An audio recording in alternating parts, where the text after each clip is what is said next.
to straight fire and brimstone. Here's the program. Here's the plan. You do this shit. Don't call me back unless you're running a 9-minute, swimming a 9-minute. I got to see a lot of really fantastic human beings achieve the calling to go back to coach and teaching, because I learned so much of the command from a perspective standpoint. Like, how do I continue to give back? And welcome back, everybody. Aaron from the Ones Ready in War Room podcast. I had the distinct privilege and honor to guide a long-form discussion between two Navy SEALs that have dedicated their entire personal and professional lives to making sure that you succeed. We touched on topics from training methodologies, the numbers that you need to hit to be successful, diet, nutrition, spiritual preparation, mental preparation, the whole thing.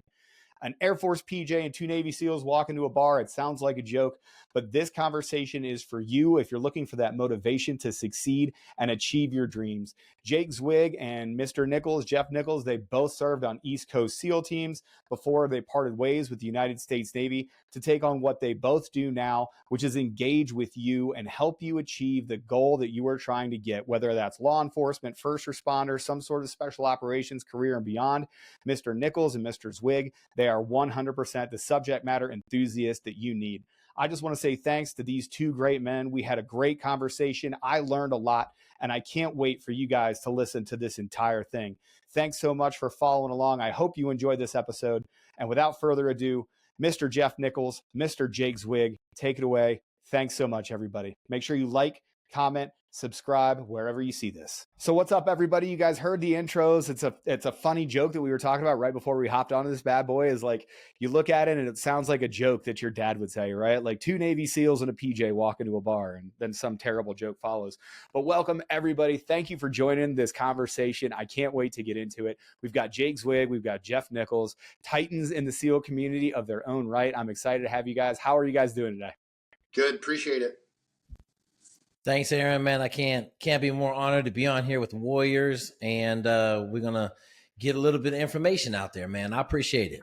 Absolutely. We're going to dive into it. Jeff, I'm going to open the floor to you, man. I just wanted you to give us a background on how it is you found yourself in the specific area that you are, because we're all kind of like swimming in the same circles, hoping and praying that we get one of those 23% of the United States population that can actually qualify for the military. Man, we're looking for that 1% of the 1% that can do the jobs that we have. So, Jeff, over to you. Give us a background, brother.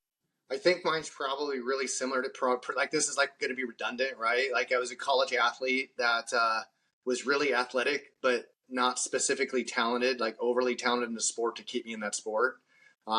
So baseball was my kind of my sport that paid my way to college and whatnot. And ironically enough, like my passion for training kind of was my way. Like I was a very, very small child. Like I graduated high school. I wrestled 103 pounds my senior year.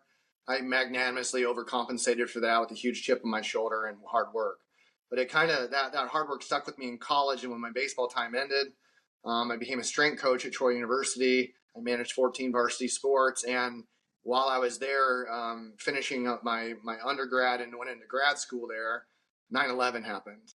And so like there was that compulsion that was like, always wanted to serve and wanted to, like, the whole Navy SEAL thing was kind of on the forefront of like what I wanted to do, but baseball was always the thing in the way.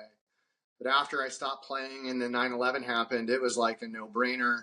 I originally was going to OCS. I pulled out of OCS and enlisted and spent 11 years in the SEAL teams. I spent my last 8 years at Dev Group and just kind of bounced around with, like, when I got out of trying to figure out what I wanted to do. And you know, you kind of get out and there's a lot of leads and there's not a lot of passion behind it, at least for me, but the calling to go back to coach and teaching, because I learned so much of the command from a perspective standpoint, like obviously the doing, but I got to see a lot of really fantastic human beings achieve some fantastic things. I thought physically, mentally, all those sort of things. And that was all kind of combined within like, now like, okay, how do I continue to give back? And I guess my last kind of reason is I was privy to Marcus Luttrell's kind of conundrum of getting out. I had my Master Chief at SEAL Team 5 just happened to be literally like in the armory over in Ramadi, Iraq, when like Marcus was really torn, like wanted to stay in, wanted to go to Dev Group, but his physical body was failing him, specifically like his intestinal tract and things like that. And I remember the Master Chief at the time, it was a former Dev Group guy, he said, you know, as Marcus, he goes, if you really want to make an impact in the community, you do it by getting out. And so we all know what his career went on to do. And that seed got planted. But fast forward 10 years later, I get out of the command, and like that same sort of thought process was ringing through my head of like, I still had this calling to contribute with these skills I had gotten with this background as a strength coach, and this observational sort of, I worked and saw with heroes. I worked with heroes, you know? And so that's where all this for me comes from, is trying to, I have this huge passion for people like me. Like, we were all talking off camera before this, is like, not everyone can do this, but the ones that can do it, like, you can see yourself in them, this little reflective mirror. And like, when you're around them, you just want to give them everything you can. And I think that's where it comes from for me. Yeah, I'll tell you what, there was something that was said to me not too long ago, and somebody said, you know, when you took that oath of enlistment, and I did so 4 or 5 times, the last one indefinitely before I hit my retirement earlier this year. They said the oath of enlistment and that willingness to support and defend the Constitution and to pour into the younger generation, that doesn't have a time limit. So for you to have that calling, for you to consistently have that calling, it's obvious that you internalize that. How did you feel about that decision as you made that transition out, and as you started finding different ways to serve, specifically through preparation? Did you feel like you made the right decision? Yeah, truth be told, like I always tell people, like, the best decision I ever made for my military career is to get in. And the second best decision was to get out when I felt I was ready to get out. Like, I again had that thought. I was like, you know, I could spend another 9 years in and retire. And quite frankly, I didn't see a lot of super happy Master Chiefs.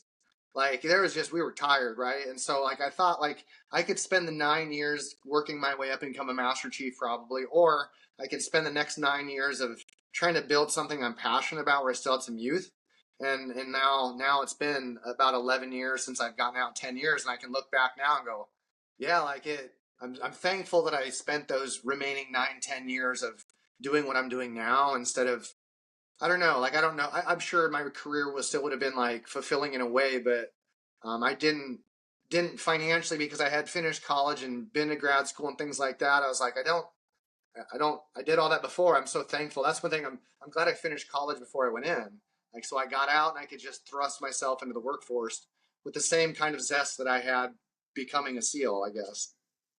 Sure. And they say, when you know, that's the most true statement ever. And I love that statement of, you know, getting into the military was the best decision I ever made. And the second best was knowing when to step away and when that's appropriate. Yep. Jake, we're going to turn it over to you, brother. For those of you that don't know Jake Zweig, tell us about who you are, how it is that you got into your space now, and a little bit about your background and what brought you where we are. So I like to tell people I grew up really country. I'm the only African-American in my whole family out of like 74 people coming out of Washington State. My dad went to prison for 4 years. So I had quite the rough and tumble upbringing, but every one of my friends' dads were in the military. So we had 2 regimental sergeant majors. We had 2 battalion sergeant majors. So I grew up in the Army on South Fort Lewis in the Ranger Training Center. You know, the A-team was rolling. I was going to the military no matter what. I got a full college scholarship, so I didn't learn how to read until college. And that kind of drove me into math and science heavy. So I'd won the University of Washington Science Fair 3 years in a row in the 8th grade and got a full scholarship to the University of Washington. I leveraged that to get into the Naval Academy as a freshman. And then I got into West Point as a sophomore, and still didn't understand that one was the Navy and the other one was the Army, and they both were military academies. And I picked the one with sailboats. That's so fantastic. I'll tell you what, I never thought I'd hear a Navy SEAL flex that he was a science fair champion, but here we are. Yeah, you know what I mean? You know, bro, crushed it. That's near and dear to my heart, because my background is organic chemistry. I'm, you know, so I get it. I totally get it. Let me tell y'all something. I had a microscope in my house, and I would go down and get water samples and crush some organic chemistry cells on stuff. I forgot to send Jeff a shout out. So I have 4 Division I strength coaches in the military right now, and I'm sure, have you crossed paths with Rusty Whitt? Oh, I messaged him today. I found out that he just got married, and he's gonna have a kid in December. So yeah, I actually talked to him today. yeah. Rusty Whitt is my man now. So he was it's just interesting. Troy, my alma mater. So yeah, small world for sure. Yeah, I shot a TV show or a Geico commercial with him down when he was at Lafayette. and we had an awesome time. But anyway, I want to send a shout out to you because I didn't realize you were a strength coach, and that's awesome. So anyway, I went to the Naval Academy. Didn't know how to read. That was probably a problem. And I wasn't recruited for sports. I won a state championship in wrestling. I was all league nose guard. I showed up to camp 5'7", 171 pounds. I got the starting job in prep school as a nose guard. And I made a life decision that eating food was a lot better than not eating food. I wrestled that year. I lost one match. I went like 16-1. And then I got to the Naval Academy. I played football for the first 3 years. We lost a lot of games. It was horrendous on my soul because I felt like the coaches were absolutely working against us, which they were. They sucked. And so I lost 65 pounds. I went from 245 down to 167, got the varsity 167 spot my junior year. And then the bad defensive line coach that I had got fired or left. And I came back out for football my senior year. And I was 5'7", 200-pound nose guard, but I was 7th on the team in tackles. So I lit fire as a midget playing Division I nose guard. Just built like a fire hydrant. Like where do you hurt a fire hydrant? You know what I mean? Yeah, I wanted to go SEALs out the Naval Academy. To say I was in some trouble would be an understatement. I graduated with 290 days on restriction, all of it incredibly stupid stuff like disrespecting a foreign national for talking to me in Arabic when I asked him, can you please tell me what you want in English? That got me 90 days of restriction at the good old Naval Academy. But I didn't get what I wanted. So I had to do what I do, man. And I tell a lot of people, man, I might not get what I want immediately, but I'm going to get what I want in the long term. So I came up with a plan. I went to the USS Merrimack, the worst ship in the Navy. I gave up all my leave. I showed up the day after graduation to boat driver school. I got to my ship. I got qualified in the 18-month qualification. I got it done in 4 months. And Margaret Fuller, who is the SEAL community manager, who was maybe the baddest person in the SEAL community, ran the SEAL community with an iron fist for 45 years, had told me, when your package hits my desk, I'm picking you up. So my package hit her desk. She picked me up.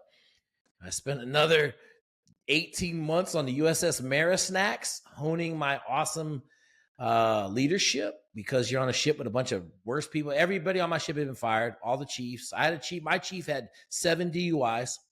Okay. So kind of driving towards what you asked, how did I find myself in the position that I'm in? Like, I love Jeff's response, right? Like, it was a calling.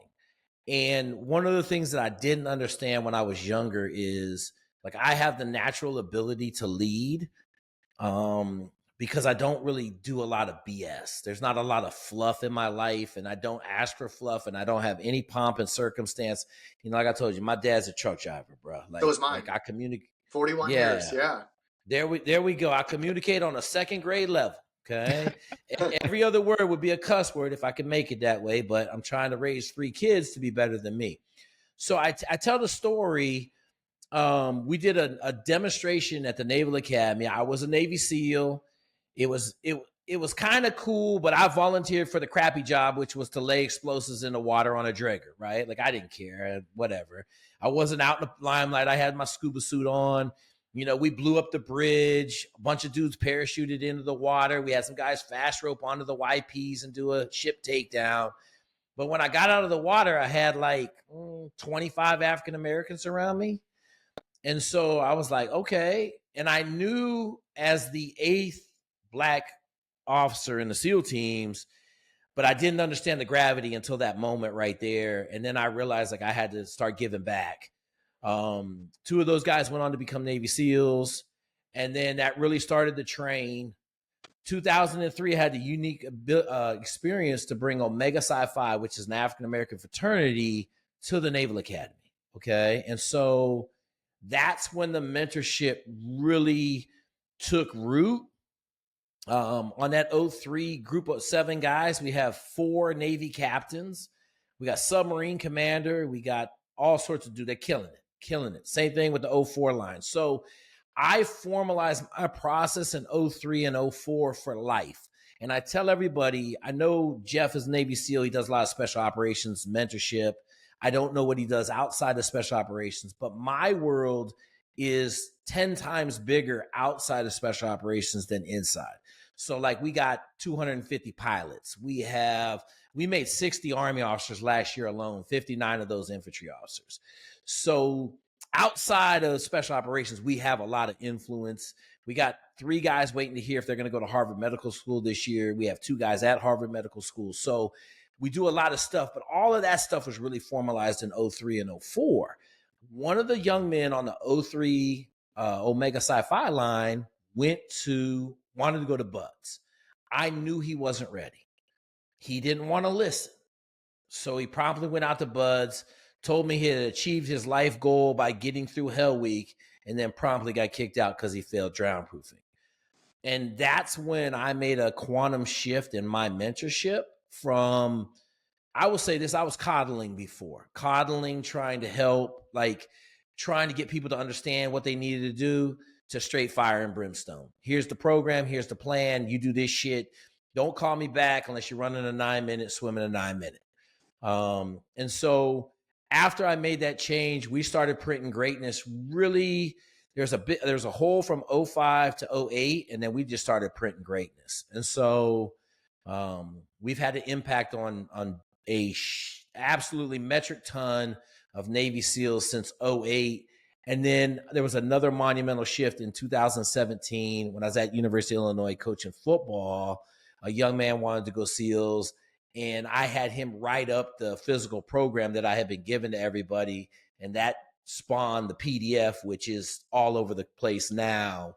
But I tell everybody, like, I didn't make the PDF. It wasn't my workout program. It was the program given to me in 97 when I showed up to Buds 100% out of shape and ran a 38:50 4-mile time run and had to go into the ocean because I was about to have heat stroke, and I'd had it in Gitmo. I knew what it was. And the instructors were screaming at me for 30 minutes while I sat in the surf zone and cooled down. That's so what I you can get get. kicked out for heat stroke. You're not allowed to get heat stroke on the instructor's dime there, Jake Zweig. So that actually, it brings up a good question for you, Jeff. So we talked about, and we're going to get into the meat and potatoes and stuff about how we come up with methodologies and all that other stuff here in a second, because we're going to crush that. But, you know, hearing Jake talk and hearing how he's evolved over his course and knowing that you've been out, you know, with a decade of experience kind of on the back end and having an impact that it has, how has your approach to the mentorship that you provide changed? It's funny. Like, I'm not just like, this is not a like a crafted conversation, but like I was just like Jake. When I first got out, I had a other gym business here in town in Virginia Beach, and we was just going to train youth athletes, a lot of youth athletes. I worked with a lot of pro teams, and that was like, I did a TEDx talk and all these sort of like, my ego is fucking giant and I had to go do these things to make myself feel right. And so what point was that I coddled too many people because it was like I wanted them so badly to want it the way I wanted it, because it was easy for me. I really was driven, and Jake certainly was and is. And it's like, you can't gift that to someone. And so after I started getting, like, I call like fanboys. We got a lot of fanboys, and it was just, it was so compelling to not continue down that road of like trying to want them to want it. And so I switched mine to more of like very pragmatic numbers. Like, this is what you have to get to before you, like, don't waste my fucking time. Even the guys that come train with us, we take them to a particular PST that just ensures, like, you've got to at least get to this minimum standard that we can work with. Because if someone isn't willing to do that minimum standard, we'll call it, to work with you, then then it shows me that you haven't done the time. It's the same thing. Like, the best thing you can do to a Buds instructor as a student is show them that you prepared to every level. Like, that's like, those are the gatekeepers.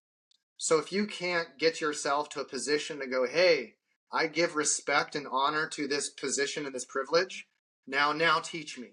It's like, that's what SEAL Team 6 is. It's not a deselection. The whole thing, it's selection and then training. Once you've been selected, they will give you time. And it's like that in the SEAL teams too, is Buds is a total deselection course. And so if they don't see it like that, then I can't give them that, because it was obvious to me. And for like what Jake and I were talking, it's like the ones that know, you don't have to convince them. And that's really what we're trying to, you filter through that process first of finding the people that have that real calling. I don't have to give you that. And if I have to coerce what you perceive as a calling, you're wasting my time and you're insulting me. And you're insulting the brotherhood or whatever you want to call it. And like for those of us that made it through, it wasn't a matter of a worry. Like, was I worried about buds? No, I wasn't. And not even a little bit, because I had every intention of going through that task to get to the goal. Because I didn't want to be a career bud student. I wanted to be a Navy SEAL. And so you see people like with the, hey, what's it like? And were you afraid? And all those sort of red flags that go off on me now. I'm like, no, stop. Like, I'm not here to be your fan. Like, I get it. Like, people looked up to us, and but there's a way to garner that sort of, not adulation towards me as a person. It's adulation towards the community that they want to find. It's not reverence towards me. And like, it's real obvious now when people have that glow in the eye of the community, or that like fucking laser eye look, like I'm going to go do that thing. Cause that's the reflection I see then in myself.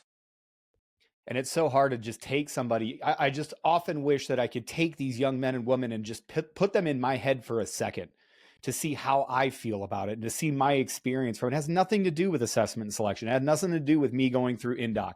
It had nothing to do with me getting to go to cool schools as a student. It had everything to do on that third or that fourth or that fifth deployment where I really had to focus and know my why and really care about what it is that we were doing and know that it was part of something greater. And I've evolved just the same as you gentlemen. And, you know, thanks to Jake and our relationship, I'll tell you what, you either die a hero or you live long enough to see yourself become the villain. And I don't know how many times I've looked at people and been like, hey, you know what? Here's an answer you're probably not going to like. Maybe this isn't for you. Maybe these questions that you have, maybe those self-doubts, maybe those are valid. Because I'll tell you what, you can't say it, you can't elucidate it, you can't show somebody, but when I see it, I know it. And it's that laser-eyed look. Yep. It's that person that comes to me and they are running 9 and swimming 9, and they have done the work and they have come to me with smart questions. Those sort of folks are the people that you want to pour your time and your effort into. And that was a fantastic exposition about how it is. I will give you time once you've earned it. And I think it's okay to lay that line out. So that's fantastic. Jake, how was it like that first time when you went nuclear and you just decided, hey, no more coddling, no more, holding people's hands, so to speak. How did you make that right? How did you balance that between your willingness and your desire to see people succeed, but also giving them those hard truths like Jeff was talking about? So I really had a tough one, man. 2008, I got a phone call from a lady that I've known since 1992, and she wanted me to talk her son out of going. And her son is a Billy badass. Like, his son had already, at that point, her son had done a lot of incredible college athletic stuff. Okay, All-American. And I had a conversation with him. I said, hey, man, yeah. And that dude gave me exactly what I wanted to hear. Here's why. Okay, he'd already been working in corporate America for 3 years. He was a dude. He said, this is what I want to do. So, okay. I said, I didn't have a question about the work. I've known his family. Literally, I've known his family for, at that point, 20 years. And so the odd part of it was I had to have that hard conversation with his mom. And it was, ma'am, I didn't talk him out of it. I think he's 100% correct.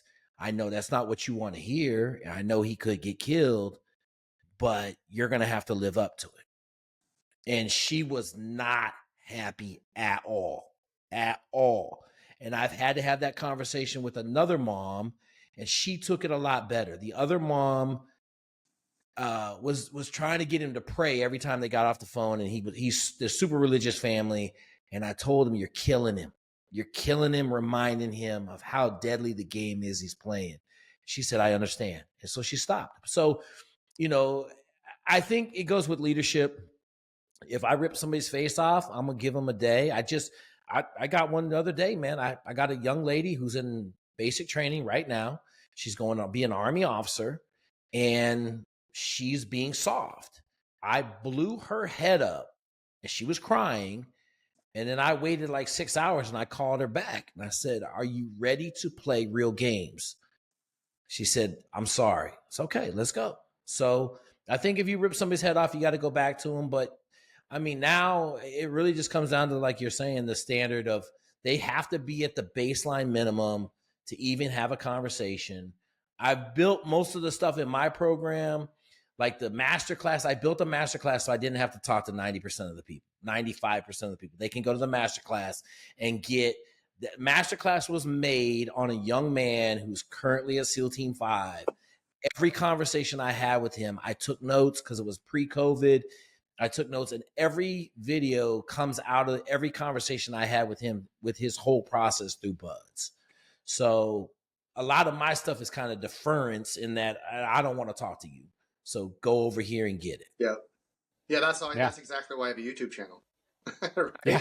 Because it's part of the process is like, there's a lot of information, a lot of questions that I think need to be answered. But like being that repetitive rhetorical piece, like I guess social media has been that ability to like, hey, here's the videos you should listen to. And if you come with questions that are answered in there, I know you didn't listen. And like, I'm already tuned you out. It's so frustrating, isn't it? Yeah. It's so frustrating to have to go back and spend, and people, I could rant on this forever, but this isn't about me. I'm desperately trying to make it about me. When you have somebody that asks you those questions, and again, it speaks to your dedication. It speaks to the time that you put into it. When somebody asks me a question, then I'm like, all you had to do is hit that little magnifying glass and put your search title into the search function, and you can come up with 5 hours of content on this that answers every single question. When somebody hits me with a DM and says, hey, I've got a question for you, the first thing that I tell them almost every single time is like, hey, I've been doing this for like 5 years in the space. And I will tell you right away, there's not a single time that somebody said, hey, I have a question and it hasn't already been answered. So I hope that's not the case. We're going to hop into the meat and potatoes of this, Jeff. So we've already alluded to the programs, and Jake, you have also, but man, let's talk about meat and potatoes. Let's assume that we have the world's best candidate. Let's assume that they've done all of the information gathering that they're supposed to. They've got the proper qualifications for it. So we're going to delete all that other stuff, and we're going to talk specifically about the program and how it is that we actually construct a program that leads to success. So we're going to open with you, Jeff. How do you manage your work volume? What numbers do you use to substantiate your work, your rest, your miles, all of these other things? And as briefly as you can, because I know that we have a habit of going like deep into this, because this is all something we're passionate about. What metrics do you prefer to use in order to guide someone towards success? Yeah, well, ours is again like I'm a super nerd on this. My background is also like physiology and math, so kind of like I appreciate that, and it's like back to the YouTube thing is like I like to discover and things like that and break things down. So for me, what I've just done is simply is being a background as a strength coach and being around when I went to go train for Buds, I didn't know like how I should be running, like because the 4 mile or the 1.5 miles wasn't a collegiate running like distance. So I went to the college coach and like, if it was, how would you run this? And that's where I first learned how to do reverse splits. And like, oh, that's how coaches do this. And I learned how to do work volume and mileage. And so what I did is what I do is there's a couple different places. It depends on the person. But in this case, if it's a Bud student, we're looking at what does Buds advertise of his total mileage, right? So it's like somewhere around 26.8 miles per week. And so we're looking at that and going, okay, how much of that is timed? You have a 4 mile timed on Monday. You have maybe two other training runs up to 4 to 6 miles. So I'm looking at, and they're advertising up to 10 miles running to and from chow. The 10 miles to and from chow are not nearly even reaching your aerobic threshold. So like we start calculating, okay, how much running volume to do that. But then we go, okay, we got to do rucking. So we're averaging with our mileage, we're averaging another 12 to 14 miles of rucking. We're averaging 5 to 8 miles in a pool, 12 to 13 hours a week in doing resistance training and strength endurance. So we look at that actually and go, actually, we don't do it in a 7-day work week. Our microcycle isn't 7 days, it's 12 to 14. So in a 12 to 14 day period that repeats itself, we got to populate it with 24 miles or so of running, 12 to 15 miles of rucking, 5 to 8 miles of swimming, 13 to 14 hours of resistance training, plus we need a recovery day or two. So what we do is we kind of just find and massage with a few things, because probably just like Jake, there's a lot of people that are data points. And so I've been doing this long enough now, specifically only preparing guys for basic selection or beyond. And I've got my hands on the Buds first phase manual, right? I knew the Master Chief in first phase. I've got the numbers. I've had 3 guys that we've paid basically to go through buds and calculate how many push-ups did you do today, how much did you run, and so we're collecting that data. Everybody that we put through, we keep in touch with them and kind of see their data, and at some point it just kind of repeats itself. But the summary is that we use this probably similar metrics. Like if you can't run a sub 830 or swim at sub 830, don't talk to me. Like you've got to put some work in there, especially with the information's out there that we've broken down, so many of us. And so that's kind of what we do. Is that the hard thing is trying to get people, the people that are super motivated, we got to find some balance and pull the reins back sometimes, because they will overtrain for sure. For people that aren't motivated, won't make sense of it all, and it's kind of like you just got to filter through that madness. But typically, because buds that I experienced, what Jake experienced, and pretty much everyone before us, the 16 or 17,000 graduates, have all worked on the same platform. It hasn't changed that much. And so, and I know it's kind of really gets to the point of like, there's a bunch of different ways you can get there physically. You can crunch a tons of numbers like I've done. You can just go like hell like I've done. So like say, set your hair on fire, because I've constantly overtrained in my own right, preparing for buds. And then looking back, it's easy for me to go, well, I probably could have done it differently and not done some things. But yeah, probably didn't need all of those things that I did, but here I am, right? But that's valid input too. You know, right, when you look back at it, you know, disclusionary and since we've been through it, and now we're training people, and like I can remove myself emotionally from whether they're going to do it or not. Because once you find that person, it's not a matter of running these exact miles, lifting these exact weights. It's really massaging them. So we want them to train as intensely as possible. And it's really hard to convince them to modulate that intensity between running, rucking, swimming, calisthenics, and weight training. And it's not an exact science, but I think probably Jake would, for me, it's when you see somebody do it enough, you've got this trained eye. You start seeing numbers, and you start seeing splits, and you see real common errors, and it becomes a conversational thing that can vector them in with better training, because it's not a, hey, do this 12-week program to buds and you'll be fine. It doesn't work that way.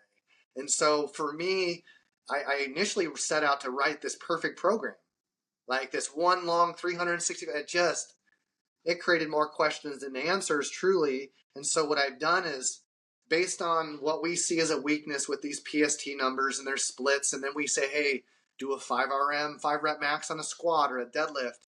Let's take exercises and give them names that we have. With the classes that we do, we have like consistent numbers that these guys that succeed hit.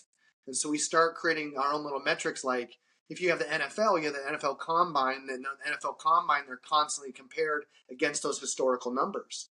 Right? You see the same thing in European football, and you see it in all these different.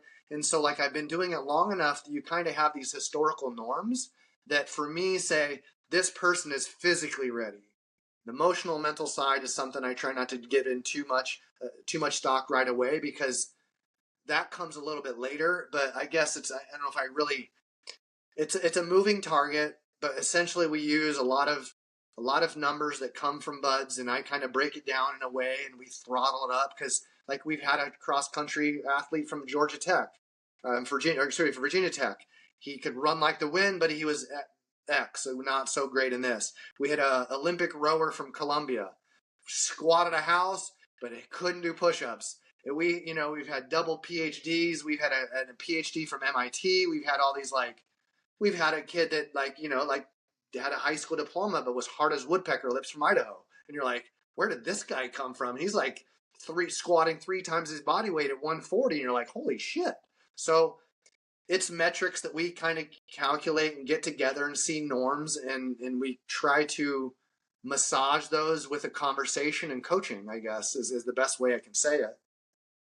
Right. And the magic really is in the mixing. And I will say that I've said it for, I don't know how long. Like I can take any 18-year-old and I can give them the grad standards for the indoctrination course, or now for special warfare assessment selection in the Air Force specifically. And I can say, listen, if you can hit these numbers, I can train you to get there. But there are so many other factors that play into it. Jake, when you're looking at concocting, trying to find the truth in the chicken bones, if you want to say, or read the tea leaves for the mixing of what it is that you need to do. How do you manage work and volume, and what training methodologies do you use to try to get those desired outcomes when we all agree, man, sometimes you just can't call it. Sometimes that hard as woodpecker lips, which is one of my favorite sayings of all time, by the way. Harder than college math is another good one. But, you know, having some of these folks that just have it, they have that, you know, mental fortitude. And we'll talk about that a little bit later. But how do you make a physical program that supports and complements the volume and the work output that you need because you've seen it and you've actually lived it? So I'm going to go out on a limb and say I didn't use any of the shit that Jeff used. None of it. Okay. I literally took what the 97 grad Ryan Angle, the CEO of ADS right now, one of the smartest people I know, handed me the program. I said, hey, I don't know where you came from, but you fucking suck and you better start running or you're going to get kicked out of here. And so on there was the time tree, right? It had 3-5, 3-5. It was all on a piece of paper. I literally took that piece of paper and put it into this program. Now I've developed the swimming a little bit more. But other than that, like I got given a program, and that program has basically resulted in 98% graduation rate from the Naval Academy. It's the only institution metric background that has anything above a 90%. Like wrestlers and water polo players and surfers are the three top, but it crushes them too. But we all know why, right? Like these cats, you got maniacs, they're getting screened down from 120 Naval Academy graduates down to 30. So you got the country's best. Like I'm not saying that the program had anything to do with the metrics, because if they didn't have the program, they'd still have a high graduation rate. So mine was just stupid truckers math, right? This shit worked. I'm going to give it to these guys. All right. Now, I completely agree with what Jeff is saying. Like there's only probably 10 factors that are determining across all athletic events, swimming, running, push-ups, pull-ups, and sit-ups. There's only about 10 things that come into play across all of them. And not even 10 factors. I'm talking about 10 for everything. One of them, you know, like Jeff said, is like, you know, like if you don't have the right nutrition, you ain't going to be successful. If you can't lift squat body weight, like squat, you're not going to run fast. If you're not sleeping and getting recovery time, you're not going to be successful. So just like Jeff said, like literally for me, we're running about 42 miles a week. We're going to take some down intensity weeks and run 55, maybe 2 or 3 of them before you go to buds. But a normal week for us is 42 miles. We have 3 hard runs in that time, 21-minute time tree. We want to see greater than 3 miles on that. I have a kid that ran 4.7 miles on the time tree. Now he's a freak of nature running 4:15 miles, but that doesn't necessarily mean success, right? Like Jeff had a cross-country runner from Virginia Tech. Them dudes scared the shit out of me because they always quit. They don't like to run in sand. They don't like to run sore. I had a cross-country runner in my buds class, ran like a 28-minute first 4-mile time run. It's extra long. They do everything to manipulate it. He started crying, man, and quit. I'm like, bro, you just ran 28 minutes. He's like, oh, I'm faster than this, man. It wasn't 4 miles. I'm like, bro, like, and he quit. I'm like, okay. So 42 miles, we try to get, like, as we're getting closer to buds, we're going to ramp up the volume and decrease the intensity. 25,000 meters a week. One of the things that I've done to prepare for this conversation was actually figure out what people are doing. So like the buds times are basically 8th grade athletic achievement for moderate individuals, right? Like I like to say 28-minute 4 mile, because you're going to be tired, so you can pass a 30-minute 4 mile. You know, a 500-yard swim, whatever you want to say, 9 minutes, freestyle an 8 minute. You're talking about middle school time. So we're not trying to make world-class athletes here. We're trying to make athletes that can endure the punishment and still be able to produce the results on timed running swims. Right. In my program, from a volume perspective, we don't spend a lot of time on push-ups, pull-ups, and sit-ups, because in my opinion, I don't have a single dude in 25 years of doing this that's got kicked out for push-ups, pull-ups, or sit-ups. We haven't had anybody go there really since 05. We haven't had anybody fail out for runs and swims. We all has quitters, right? Like I don't care Right. how good you are. Right. Every program is going to have a couple quitters. I've had two kids that I hadn't. I have one kid that I said had a 3% graduating chance. He crushed it. I'm getting ready to have another kid who could not swim, and he'll be the first one I have that's going to graduate. But other than that, the metrics are basically, I tell everybody we want a 35-minute zone 2 run 5 mile.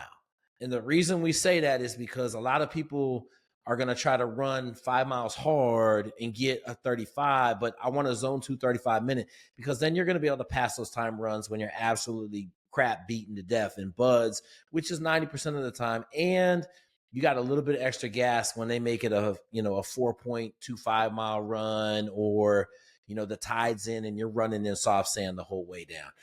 Right. The swimming part, the swimming part is what it is. 25 miles, half of that's going to be in fins. Like I could teach a monkey to swim with fins on. So the swimming really isn't that big a deal. One of the things I'll say I know Jeff talked about it, like getting people prepared. I think the running and the swimming aspect of it are massively overrated, because that's the bare minimum of what you got to do. One of the things that I'm going to share, since we've added getting your paddy qual prior to going to buds, we haven't had a single person have any trouble in pool comp. Not one. Like we added it 10 years ago. We haven't had a single person have trouble in the swimming pool once we added it scuba, like going to get your paddy qual prior to going to buds. So those are my metrics. That just takes away a big, for us, our selection is almost all water-based. For the special warfare assessment selection, the old indoc course, everything was water-based. The second that you can kind of take the fear away from that monster of being underwater, and Patty does a great job of it, it's stress inoculation. The first time that you're expected to do so in a high stress situation and you can't breathe, it's a big deal. So that's really interesting. It's really interesting water's to a hear great that. equalizer, right? Yeah, like Absolutely. I think that I think both of us probably, like, you probably get asked all the time, like, how would you build the ideal buds, whatever, soldier? And so it's like, I can look back at my life. Baseball was my sport. I was a catcher. So always being in that deep squat. But also I was top 10 in the country in 1996 in 2 swimming events. So I was always in the water to stay healthy for baseball. But so I had the strong bones from being in baseball, but I had the flexibility that water gave me. And so you see guys come in and water, either they can you just hit it right ahead. It's like, it's not a matter of effort. It's a matter, can you breathe? Can you find a way to relax enough to breathe and then create that effort? Like you take it and you're like, this guy can run like the wind, but you put fins on them or in a pool and they're just swallowing water. And it's really just an emotional disconnect at that point. So I think that's like, go along with the metrics. I agree. I think swimming is, when you put fins on somebody, you can work a lot of stuff out. But but that's the nature of the buds in your guys' world, or like the rescue swimmers and the Coast Guard. It's like, you better be ready to like be stressed out in the water and be okay with it. Not a hard thing to like train into somebody. So that scuba is a great idea. I never thought, like, that's a really great idea to get people to, like, I just remember buds is like, people have a hard time putting a regular in their mouth and just breathing normally. And once you can go, oh wait, I can breathe whenever I want. Or like, hey, you're swimming on the surface. You can take a breath whenever you want. Like, don't hold your breath. You wouldn't do that when you're running.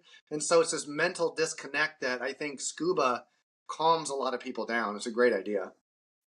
Yeah. And it bears repeating before we move on to the next topic here is, and Jake, way to really elucidate that point. But man, the standard running, a 4 mile at an appropriate time in soft sand and boots, man, that's not the graduation standard. That's the everyday standard. We're going to ask you to do that sore and tired and sleep deprived and dehydrated and low on nutrition, cold weather, warm weather. It does not matter.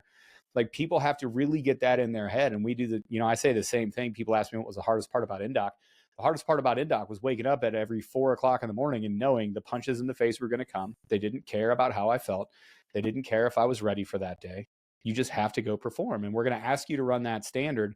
And that's a great point about the zone 2 cardio, a great point about mental preparation from both of you gentlemen.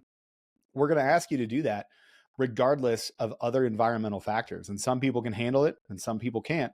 And that's one of those things that you're just going to have to lean into it. I had a very well-known mentor of mine that used to say, you can't get out of it, so you might as well get into it. So that's great. So we're going to shift gears a little bit. Jeff, I'm going to ask you, we talked about all of these things. We talked about minimum standards. We talked about training methodology. So when you look at a candidate and you're going to be like, okay, I think this person is ready to go, when do you let that person off the leash? What are some good indicators for you that a candidate is ready to go and tackle their selection of choice? Right. These guys aren't, like I said, here's a big one. Like the big red flag is when people ask you like social dynamic questions, like what parts were made you fearful? What did you worry about? And all these sort of things. Cause to me, all I'm hearing is like, I need to front load with all this fear-based questioning so I can prepare myself for that. And like, no, like we could give you the first phase buzz manual and let you read through it. It ain't going to help you. And so I think that like that's the big part is like it kind of when people start asking like real poignant questions like in their did you ever want to quit? What did you ever miss your family? Right, Same thing. exactly. It pricks my little ears up to be like, whoa, why are we putting excuses in there? It doesn't matter what I did. Right. It doesn't matter if I was sad that I was away from my kids or missed my dog or missed my parents. Nobody cares. And like, and it's not a lack of emotion. It's an acceptable disassociation. And we go like, because it's like when they start asking like my biggest red flag is when people talk about like, well, did you have a girlfriend and how did she this and how did they that? And like, I'm like, so here's my real quick story about like, for that is like, my dad was a truck driver for 41 years and my dad would frequent the same places all the time. I talked to my mom and dad right before we secured Hell Week. I called my dad and right when we secured and my mom answered the phone and she's like, yeah, my dad would drive to Chicago an awful lot and deliver for Heinz foods and things like that. And he'd see the same people all the time in places he would frequent. And they'd exchange pleasantries like, hey, how's the kid? How's the wife? But they didn't really know each other that well. But my dad boxed in the Army. My dad was drafted in the Vietnam and he boxed in the Army and wasn't super excited about me joining the military. But that shifted too. Like my dad was a very stoic, quiet man, very stern, very, very, very organized, but an amazing human. And so he saw a man he saw regularly, and the guy's like, oh, your son's in bud. And he's like, oh, your son's going to quit. Your son's going to quit. My dad punched him, knocked him out, and basically put his foot on his chest. And my mom was laughing as he telling me the story. He's like, looked at the man, and he goes, the fucking Nichols ain't quitters. And that's what I grew up with. And so like when people ask me like, what was it like and was there fear based to it? It's like, man, I couldn't look myself or my father in the eyes if I had fucking walked away. Let alone all of my friends that were all American wrestlers at Iowa and things like that. Like I didn't have it in me to not give it my all. And whether it's divine or it's given through family and discourse of my family in good way, my disposition, like that's what I see in people now. Like I'm past it emotionally where I see people's disposition. If you've come from a troubled family, I'm like, Buds is you're gonna laugh at Buds, right? If you a lot of times you come from a favored family, it's like, all right, man, like you've got all the t-shirts and you've got all the books and you heard all the podcasts, but all you want to do is take your girlfriend to San Diego and experience that. And then when you quit, you label it as family issues or it wasn't fair. Little Johnny wasn't treated equally. And like, it's so overtly obvious for so many people. Now, there are people that their inquiry is genuine, but it's just naive. And there's a difference, and I'm okay with that a little bit.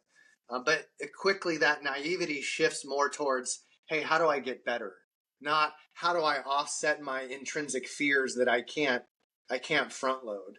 And so I think that that's the big thing is it's the inquiry that we get that is very telling. Got it. And Jake, your optics is a little bit wider, right? Because we have a bunch of different disciplines and you've spent your time on this side of the fence, so to speak, of getting people to go and do a whole lot of different things. So it's not even just selection for you, but it's going into that unknown. It's tackling something that they may think is impossible. They may think there's no way that somebody like me with the background that I have that I can't achieve this. Are there metrics that you use that you're like, nope, this person gets it? Or is it more like Jeff said, like, again, you can't describe it, but when I see it, man, I know exactly what it is and I know that they're ready. So it's interesting. You know, I'm going to share a quick story because I want Jeff to feel like we're brothers. I watched my dad almost kill 2 different sets of people with a shovel in front of my house. Like, no, I'm not lying to you. Like, they wouldn't move out in front of our house, parked in front of our house. My dad went down there with a shovel, and like there was 1,000 teeth in the front yard. Like, he broke all the teeth out their mouths with a shovel. So, Jeff, I'm very aware of a truck driver's mentality of not quitting. Yep. Right, 100%. So here's what I'll say. Believe it or not, 25 years into this, I can tell by the first mode of communication pretty much 90% what I got. So if I get some, I don't know, 5-page text message, I got bullshit.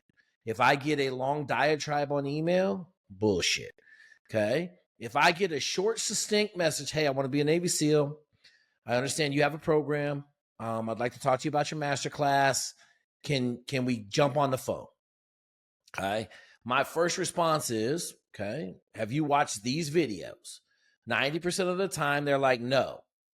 But they won't respond to my email for 2 or 3 weeks because I'll just look at it and they'll come back and say, I've watched all those videos. Here are my 3 questions. Okay. Answer 3 questions. All right, cool. Here's the PDF. Let me know how it goes. All right. It works the same in everything. So I have 2 rules in my program. I will never tell you to do any BS. There's no BS in anything we're going to do across the spectrum. Being a doctor, a pharmacist, playing in the NFL. Like, I got a bunch of dudes in the NFL right now, starting safety at Detroit, starting kicker at Tampa Bay, lineman at Kansas City. I got a bunch of dudes in the league from Illinois. Okay. Never going to tell you any BS. And you're going to do what I tell you to do, period. Like, that's it. Those are the only 2 rules. And so what I found real quickly is you tell a guy, hey, man, get this book. It's called Relentless by Tim Grover. Read a chapter every morning, right? Guy's lacking in some mental toughness, doesn't have that hunger to go get it every day, okay? Read this book.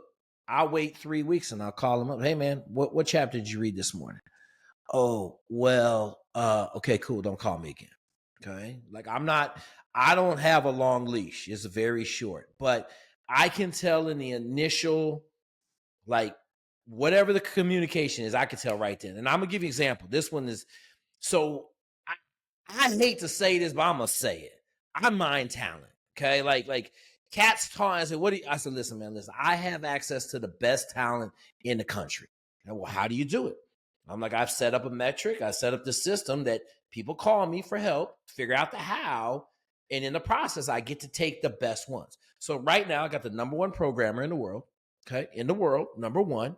She's making $600,000 a year as a 22-year-old, graduated from MIT with 2 master's degrees before she got her undergraduate degree. I got the number 1 AI hardware tester in the world, okay? And all the same process. Both of those people, when they called me, the first one, a little female, wanted to be a Navy SEAL, never had ran ever. Cool. Call me back when you run a 5K.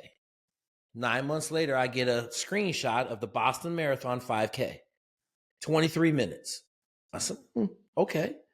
Now, I knew I had something, right? But the one I'm going to give you, this one, I get a message from some, I'm going to say young, 16-year-old female from UAE, and she wants to go to one of the service academies and she wants to fly.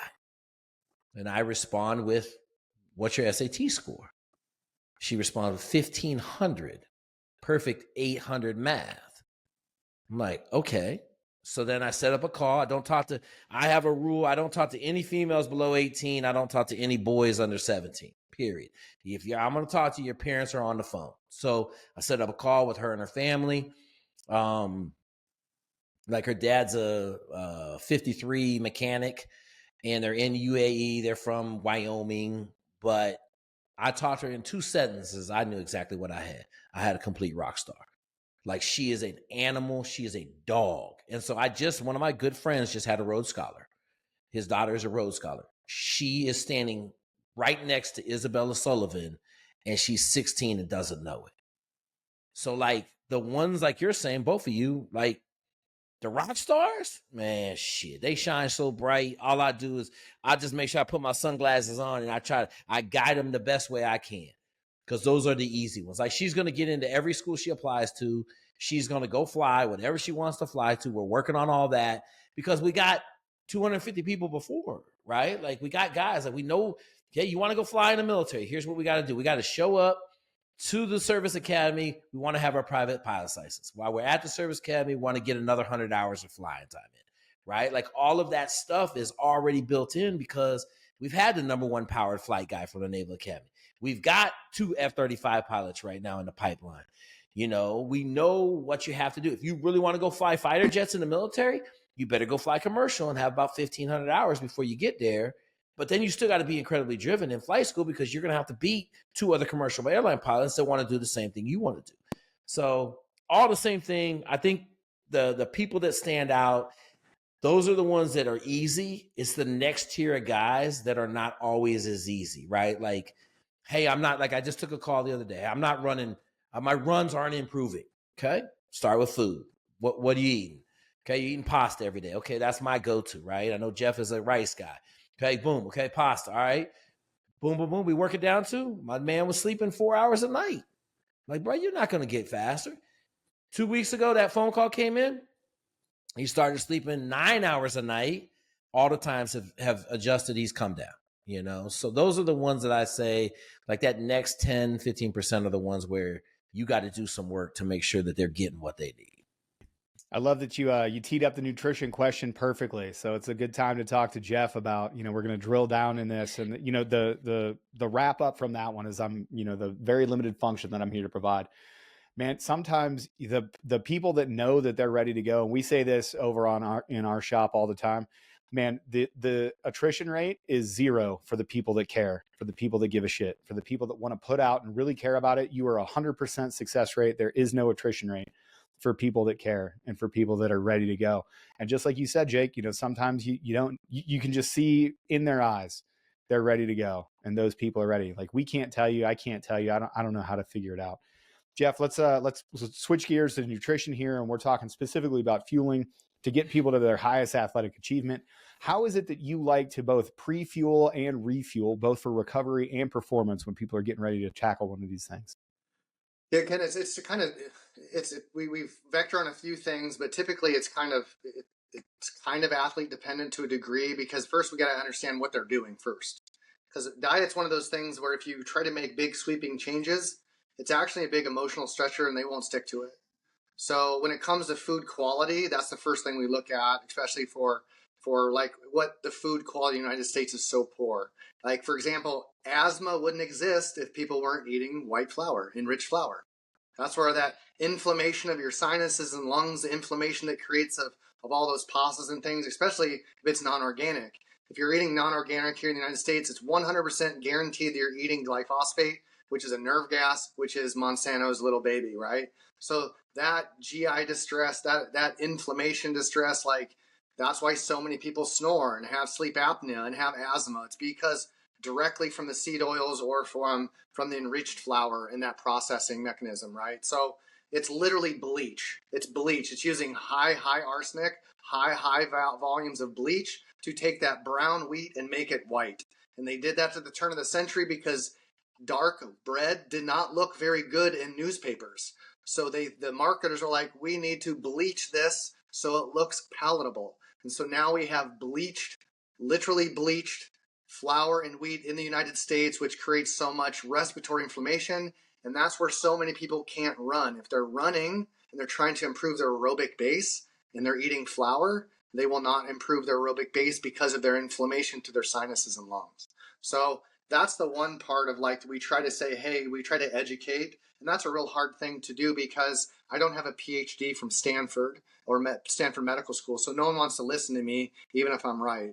So typically we suggest reading certain literature by medical doctors and physicians from Johns Hopkins and these places that we've worked with in teams to go, hey, if you don't listen to me, listen to this person. And then we start formulating strategy, because a lot of it is like, okay, understand we are going to go to selection and buds and boot camp, and we're going to have to eat what they give us. So we're going to play that game.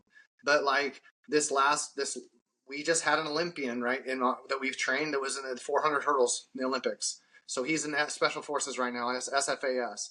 And so talking to him, it's like we're looking at what does the highest performer at the Olympic level, what are they going to try to consume and eat? And it was a real problem in the last Olympics because there was no meat in the athletes' availability. So they made sure in France that there was no actual animal. It was a total vegan-based diet, right? Our food was held up in customs. Like, I know the dietitians, I know all the guys over there.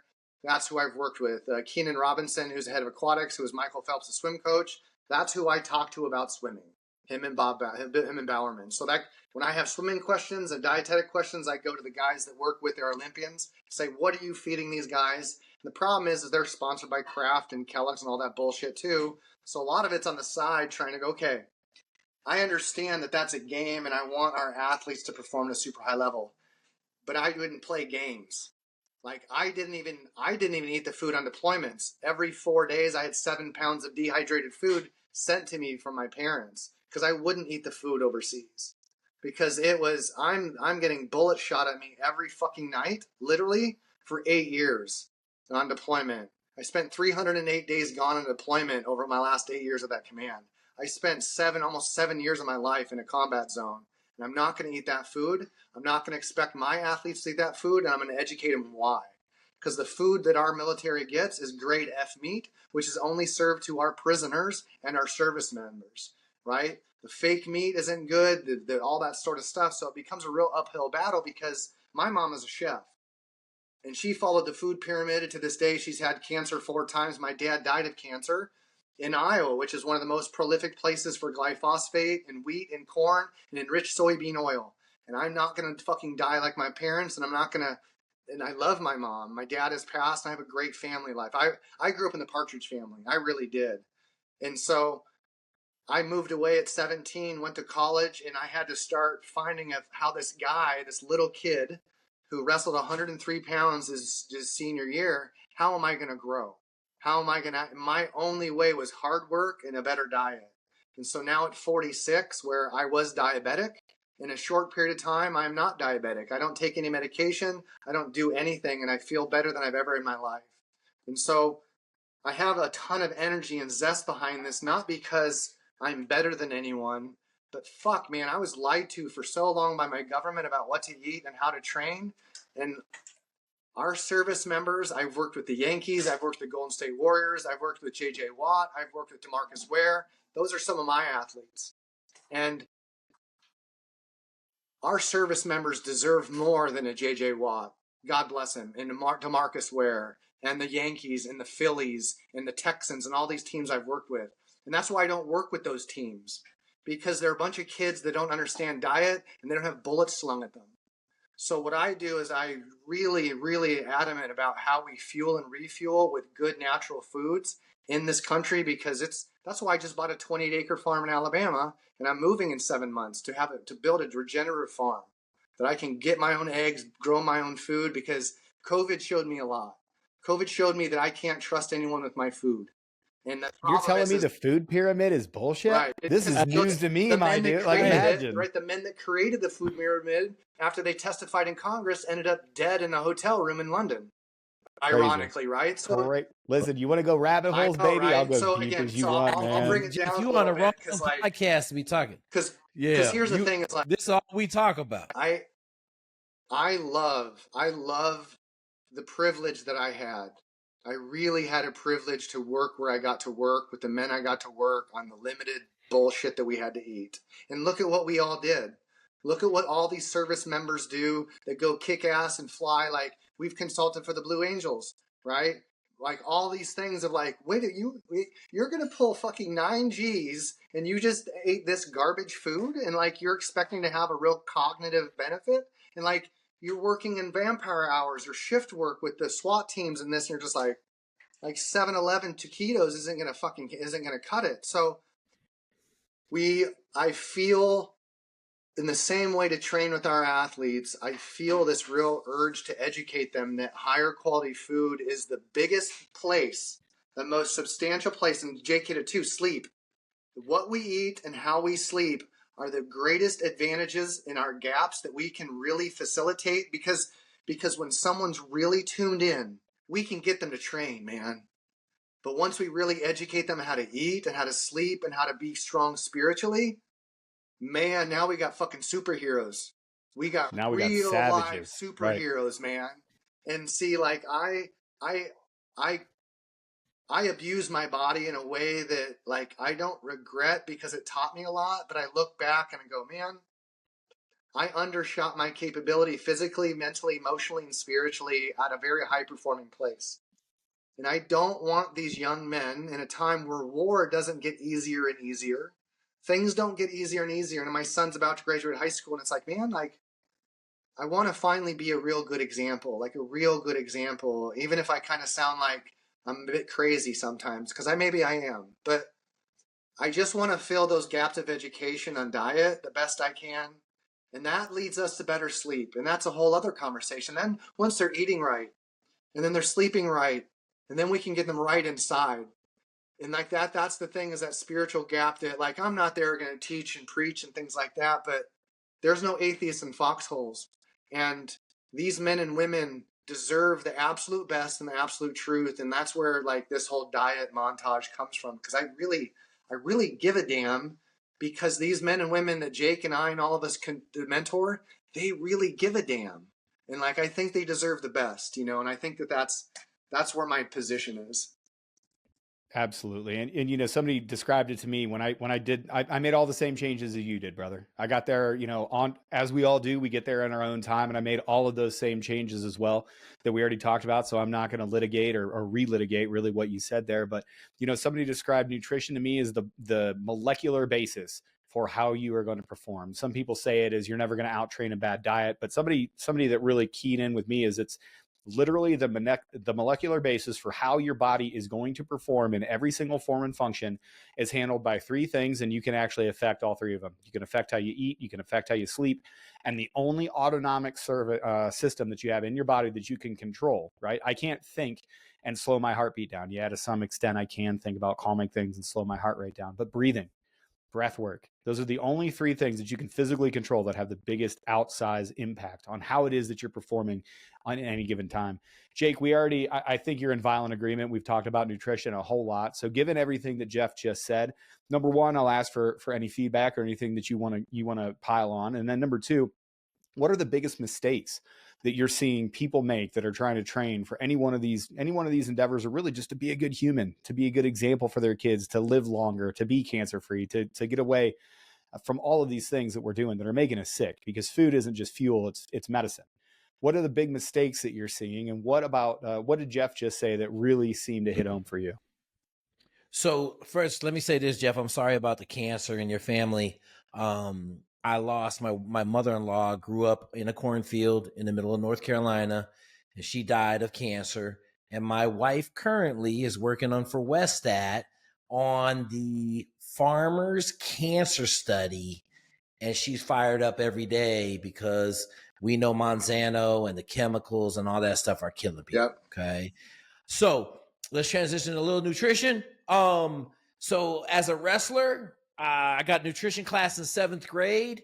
I told you I'm a math and science nerd. I listened. I took notes. I was taking notes as a 7th grader like a madman because I was in wrestling camp. We had a whole nutrition class. I learned about, 4 calories for carbs and protein, 9 calories for fat, whatever. I learned all the nutrition on a truck driver's mentality, 2nd grade level. Okay. So fast forward to the program, I lean on pasta because a lot of people are going to do what Jeff said. They're not going to take the time to look at, I'm going to get lean meat. I'm going to do all this other stuff. So I just, in the root cause of simplicity, I say, hey, we eat a pound of pasta a day. We try to eat it for every meal. We try to eat it immediately after recovery of athletic events. So if I go run, I'm going to try to eat 2 cups after a run. That's going to help me in 2 hours because we try to space everything out by roughly about 2 hours between workouts, 4 workouts a day. But I want to say this because I think it's important to kind of back up what Jeff just said. I went to the Cleveland Clinic in 2018 with Travis Lively. They have the Green Beret, I guess it's the Green Beret protocol at the Cleveland Clinic functional medicine section, right? And it was incredible to watch them put up what wheat does, right? How none of the weed is good for you and there's more chemicals in there. It's killing all the bio in your stomach, all the good bacteria. It's killing everything. Same thing with corn, right? Like corn is so just destroyed from a corn perspective and a nutrition perspective. There's really no value in wheat or corn. And the other big one is sugar, right? And then there's really four because you got dairy in there, Yep. right? We Processed weren't dairy, made for sure. Yep. processed dairy. We weren't made to eat dairy. You know, there's a reason that you can't put a cat on a cow because it gets sick because it ain't the same kind of dairy. Now, if we were drinking breast milk all day, we'd probably be okay, but we're not. We're drinking cow's milk. That's also a completely different podcast. Yeah, like we're gonna have sure. to we're gonna put a pin in that one, homeboy. But I'm just saying, like the nutrition. So for me, it's pretty simple. We have a thing called a food log. This comes straight out of wrestling, right? We're going to write down every day what we eat. And then every day after every workout, we're going to write down how we feel about that workout. It's straight. Shout out to Mike Clayton. He has this Navy wrestling log. I'm going to try to get him to make it into a special operations log. But one of the first questions it is the first question I'm going to ask you. What did you eat? Tell me what you ate every day for the last 3 days, and then tell me how you felt at each workout. So one of the things, and I don't claim to be a nutritionist. I just claim to be a functionalist. I ate pizza when I was wrestling, and I was Superman. Okay, the best Superman food I've ever had in my life was Exceed high carbohydrate. It was a pack of this it's called hydrogenated corn.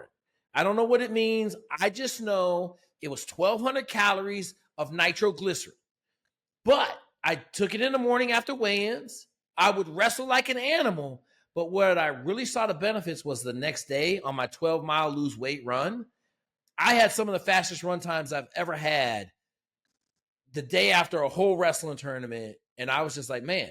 But I also found in college, if I ate half a pizza, I was trying to bulk up, get bigger, I'd have incredible energy the next day. Okay. Well, I know this. When I got to the SEAL teams and I tried to eat half a pizza and I showed up for a 3-hour monster mash, that shit didn't work very well. Right. So it's that cognitive ability to have it in your food log. And you're like, okay, I had a great workout. What'd I eat? What were the last 3 meals I ate? Right. And so I say that a lot to people because I think a lot of times they don't have any rhyme or reason about what they're eating nutrition wise. Okay. They don't have any rhyme or reason how it's affecting them. Like for me, I got to ask me, if I eat prior to a workout, I might as well take 30% of that workout off the top. I'm not going to be able to process oxygen. So I can't eat before a workout. I got to have like a 2-hour window prior to working out that I don't eat. Like if it's some real stuff, like when I went to take the PST, I got up 2 hours early and I had a yogurt and I ate some real simple carbohydrates and I crushed the PST, right? Like understanding your body. The other thing we're going to do is we're going to have a couple mock PSTs. I know Jeff does the same thing. Go out, tell me where you're at on the PST. And then I want you to prepare like you're going to take it. We're going to do a 3-day. I know Jeff has a longer deload period, but we have a 3-day deload period, right? Where you're going to go into PST. But I tell everybody, if you can't get a 9-minute run and a 9-minute swim on the PST any day of the week, then you're not ready to go. So, agreed. But from a nutrition standpoint, like I'm a little bit more like, hey, where's your food log? What are you eating? I preach a pound of pasta a day if you're on the full program, because that's an amount of calories, long chain carbohydrates that are going to allow you to perform long chain carbohydrate work, which is really what we're doing in the SEAL teams, long runs, everything's aerobic. So yeah. Jeff, I want to open it up to you here. Like what are the biggest mistakes you see from candidates just on nutrition wise? If you were going to bumper sticker it up, you had 30 seconds in an elevator with somebody to go, hey, listen, here, if you're doing these things, just stop it. Start from the baseline, right? Like, imagine going all the way back to the beginning of this conversation. That's been amazing. And kudos to both of you guys. But going back to the beginning of this conversation, when somebody hits you up on DMs for the very first time, that first contact, and they say, hey, my diet looks like X. What advice would you give them? Just simple, easy things for them to immediately fix their diet. First one is, I would say, like, again, Jake's right. Like most of the time they're not even really aware of it. Most people skip breakfast, which is a big problem for a lot of people, like especially like they're trying to be performance enhancing. That's like, don't skip meals or fast unless required. Most people don't really consume water. Like as a whole, like that's a big surprise. Like they think water-based drinks, but not water. Like a lot of water, sugar-based drinks. We don't even allow Gatorade, Powerade, energy drinks. Like I was sponsored by Monster for 3 years, and like energy drinks, and I was the guy that's like, well, it wouldn't be on the shelf if it wasn't safe. I was that asshole at one point. So my point was like, now it's what's your water consumption? You're right. What like in a perfect world, yes, you wanted to do a log, but in that quick conversation is like, are you skipping meals? Are you actually eating food? And are you considering snacks as food and things like that? Like, are you eating actual meals? You don't necessarily sit down, but are you eating a portion of protein, portion of fat, and a portion of carbohydrates for every single meal? And you should be. There should be a balance. And I think that's a lot of people just don't have a balance. They're not aware, really, probably. They're not drinking enough water. And then it bleeds into a lot of other stuff like improper. If you're going to snack, here's some good snacking options like, rice cake and peanut butter and fruit and things like that. Like when you start giving people better snacking ideas, they tend to like stop snacking incorrectly and will tend to focus a little bit on meals. But like, I think that's the big thing too, is like discipline. If you're not disciplined enough to accommodate good eating practices around decent or good training, then you're like, are you still in? Or are you just like still blowing smoke up my ass? And I think it's so frustrating, isn't it? Like you literally control what you put in your face, and you tell me you can't put the right thing in your face. You're telling me your own body isn't important enough for you to be disciplined on what you eat. It is the most frustrating conversation to have. Don't expect high performance with low performance fuel and practices. Like you're a Ferrari, you're a freaking Lamborghini, but you're putting cat piss in your engine. Like stop doing that, So I think that that's the thing is there's a lot of want, and when people are doing it for real, you see them make those changes and you see their food log really improve, and then you're like, wow, your performance even got better, no kidding. And then it begs the next question like, hey coach, what can I do more? Oh, let's talk about sleep, let's talk about this, let's talk about breathing, and then the whole thing begins to enhance as a whole instead of like this singular lane of performance that was totally rooted in bad training, bad diet, or whatever. It's all connected. So you're telling me it's all connected, and that's it's almost like you guys understand where this conversation is going to go, and just organically you're helping me move it along. So Jake, I'm going to open this one to you as we kind of close up here. We've talked about, those 4 aspects. So, physical, spiritual, mental, sociological preparation for, when is it that we're going to be ready? How is it that we train? What kind of methodologies we put in there for mental preparation? And from the mental preparation aspect, or from that optic, from your own view, how important is mental preparation? And I'd like to ask a question as a teaser. I believe that mental preparation is the most important thing. I believe that you could overcome things like being a small 140-pound wrestler that's, fluctuating in weight wildly to go be a football player. I believe that as a son of a trucker growing up in Iowa with the worst possible food and every glyphosate that you could possibly shove in your face for your entire life because you're following the food pyramid, I believe that you can overcome those things with mental preparation and grit and determination and these other aspects of mental preparation. How important is it to you, the mental preparation aspect, and where would you rank that in physical, emotional, spiritual? Where would you rank that if you had to put it on a list? So I'm just going to say this. Obviously, we all going to say it's number 1. And it's really not even number 1. It's 1 to 9, and everything else is 10. I showed up to Buds 100% out of shape, came off a ship for 3 months. Now, I was on an all-Navy wrestling team in May, and my grit had me running at night, speed trees and stuff like that. Now, here's what I'm going to say. This generation is absolutely in the absolute trash can. I imagine it could get worse. 77% of this current generation is ineligible to serve in the United States military. It's the highest rate it's ever been. So when people talk to me, I got some flack today, okay? Dude talking about why you got to work in construction. You got flack? No question. I can't believe right? it. No question. Why do you got them work in construction for 2 years?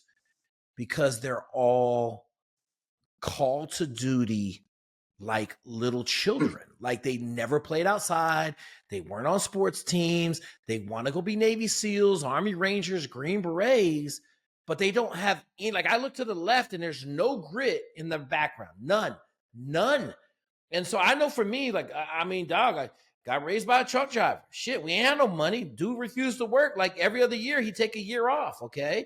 Like we chop wood, 5 cords of wood every winter. Like that shit ain't get chopped by itself, right? We needed a rock wall built in the front yard. Who built the rock wall? I didn't build it, but I sure carried every fucking rock down there 70 yards so that my dad could lay rock when he got home from work, right? Like I had an immense amount of grit when I got to high school. And then I went to Jay Robinson's intensive training wrestling camp. I went to 3 wrestling camps or 4 wrestling camps. I wrestled all summer. I wrestled all spring, right? Like the grit just kept getting more and more. And then believe it or not, like I went to the Naval Academy.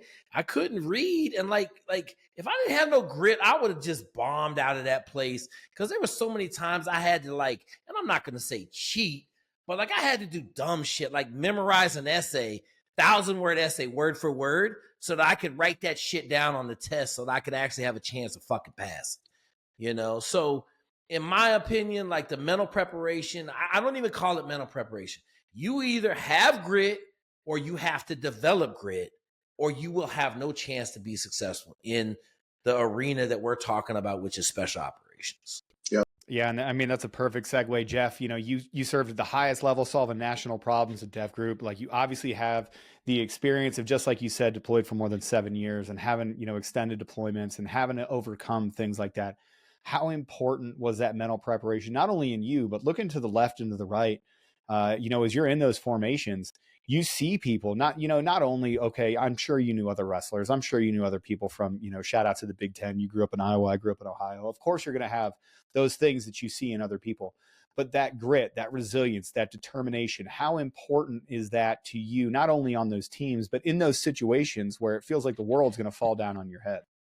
Yeah, it's really, I experienced the absolute opposite of a cliche, but I did experience a cliche too, of like the idea that, I mean, I took bullets, took rounds, buddies of mine did while I'm clearing buildings, like on multiple times, right? Like, and you really, when you actually get to live out like clearing a hallway when people are actively shooting you and your buddy's barrel is literally next to your face taking shots and you're completely comfortable with it.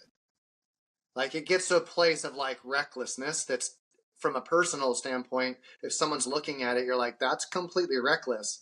But in the actual activity of that environment, it was normal. I needed a barrel there because it told me that this was normal, right? That scenario. And it's like, I got to live with people and work with people and do enough repetitious work that became normal.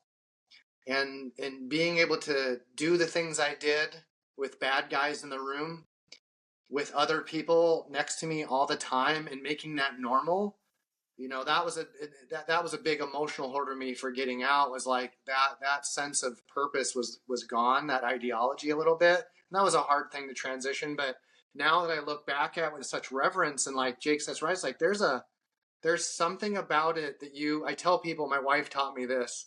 When we get people come in, we're like, okay, like who here has family, this, that, and the other, and we're like at mom, dad, and like they're close to mom and dad, and I'm like, okay, do you love your mother? And they're like, yeah. And I go, prove it. And they're like, there's a knowing, there's an absolute knowing that they don't need to prove, and I can see that they love their mother. In the same context, are you really committed to this? Prove it. And a lot of people like are confused by that, except for the ones that are like, yeah, I'll show you, motherfucker, I'm ready. And so like back to your chopping wood scenario, I got back from my very first deployment, and it was October, and I went back to Iowa, November, December timeframe, and my room is in the basement underneath the kitchen. My mom has this big heavy duty country Hoover vacuum that's loud and just shakes the floor. Well, she came downstairs. My mom would go to work about 3 o'clock in the morning to drive to university. My dad always was up by midnight, so he couldn't sleep. It was like 2 o'clock in the morning, and it was one of those really cold days that you're like, you're going to chop wood, because the coldest days it's easier for the wood to split. So my mom comes down and she's like, hey, get up and go help your dad chop wood. And I'm like, Mom, I'm 25 at the time. And my mom, I just got back from deployment, Mom. Give me a break. I just got back from deployment, Mom. I'll help her later. And she's like, okay. So she walks upstairs, takes the vacuum, puts it right above my room, plugs it in, turns it on and walks out the door and drives out of the driveway. So I have to get out of bed, go upstairs, and she put a sticky note on there and says, "Get your ass outside and help your dad chop wood." So that's how I got raised. I love it. I love So it. I didn't like, I don't, and when I go home to this day, it's like, I'm going to help my mom do dishes because I love her and I appreciate so much of what she's given for me. And I appreciate all the fucking spankings that she gave me because I deserve them. And that's how I am. And I think that Jake is right on, man. We have just a bunch of soft humans. But the thing is that there are still those meat eaters that show up and just want to rip things apart. And that is why I do what I do, because through all this madness that you and I and all of us see, like scratching our head going, is this world really coming to an end? Is this crazy? And like all this stuff. And you're like, through all of this madness, there's still really good humans that call us, email us, knock on our door and go, "Hey man, I'm serious about doing this. Let's do it." I'm like, well, I guess we're still doing it. And so that for me is, there's still a lot of hope, even in some of the madness. And it's all mental. Like the bricks are all the skills. The mortar is what holds it all together, and that's the mental piece. Because without that development, and we'll get to that, because I'm going to see if you can train and work hard. And then can you focus on diet? And can we improve your sleep? But every aspect of human performance leads to one position. What's going on between your brain? What's going on with your breath? And how are we going to link those two together to handle, manage the stress?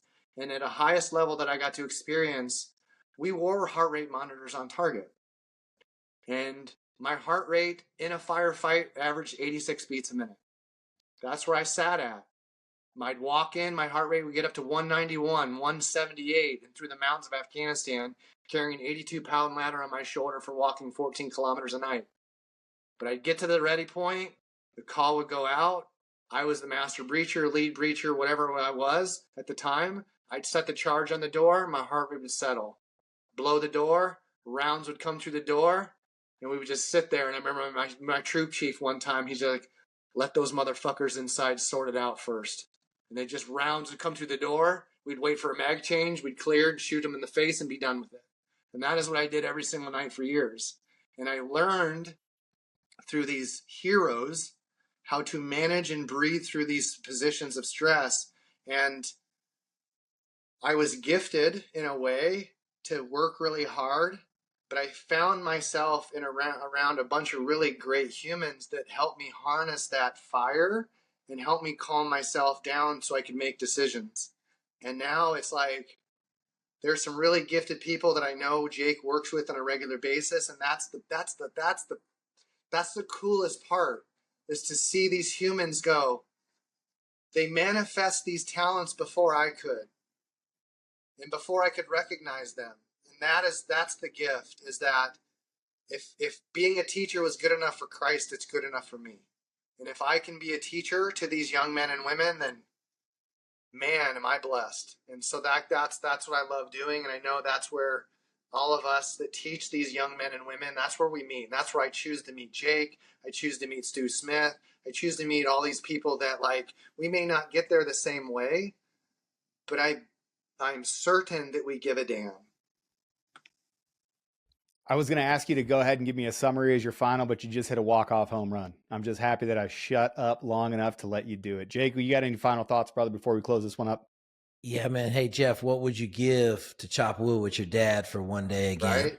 Right. Like I was going through a transitional period emotionally where I got to be there when my father died. My mom was holding my dad's hand asleep when he passed away in his sleep. My son and I flew in. I got to see it, but to your point, like, there is some wisdom there, sitting in a truck by himself silently for year after year after year, that, like, man, like, my dad, probably like your father, had some real deep wisdom to share. And I was too cool to ask. Maybe his generation was a little bit too jaded a little bit to kind of open up. But I think that's the gift we get to give our families, right? Like I amen to that. You amen to that. Yes. And it's the gift that we owe, not just get to give, but as GWAT veterans, of people that have this experience, no matter what it is that we've done, whatever selection courses or cool guy schools, we owe it to this generation to give them that experience, to give them that wisdom. And I just want to say thank you to both of you, Jeff, Jake. You guys crush yourself every single day. You do not have to. You've done so of your own accord, and you do it for a righteous reason, which is when you want to pour your experience into other people in hopes that they're more successful than you have ever been. You want people to learn from you so that they don't have to learn like you, which is amazing. And I hope that everybody out here that has listened to this amazing conversation over the last hour and a half, I hope that that's what you take away. Jeff Nichols, Jake Zweig, thanks so much for the conversation. You guys absolutely crushed it. Everybody, make sure you're following Jeff and Jake on their individual socials. I'll make sure to put it in the show notes. I want to say thank you for the opportunity, gentlemen, for being here and being able to be part of this conversation. Not only did I learn, but I'm humbled that I get to call you both friends. Thanks for your service. I appreciate you. Everybody, have a great one. We will see you next time.